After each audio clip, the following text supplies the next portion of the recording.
Vyšehrad padá stín, ohně hoří do krajin.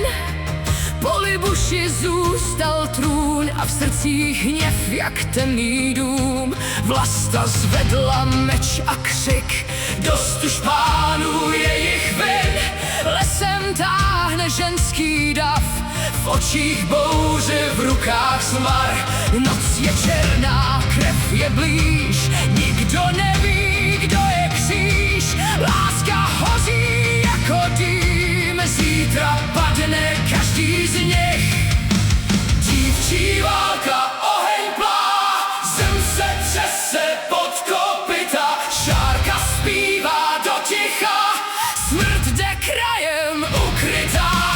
Dívčí válka, hromy zní, bratr proti bratru stojí. V krvi víně, v ozvěnách, stará země znovu hoří.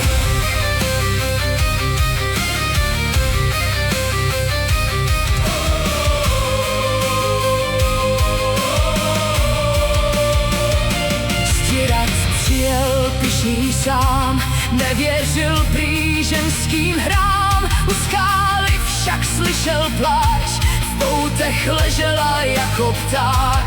Šárka, oči jak noční chlad, slova sladká jako had.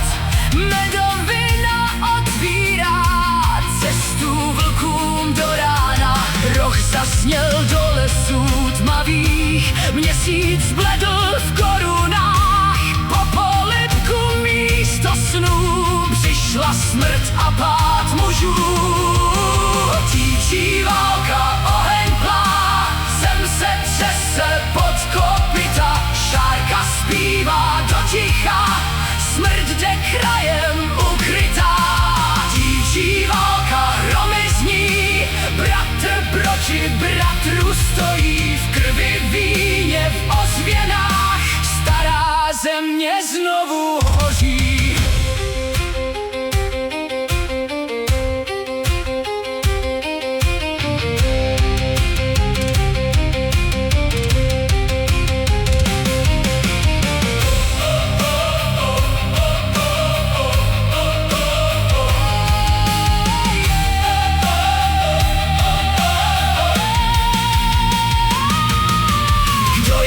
Kdo měl právo, vítr odval lidskou slávu. Na skalách jen krkavci počítají poslední. Šárka mlčí do mlhy, v očích popel přísahy. Každá válka jednou spí.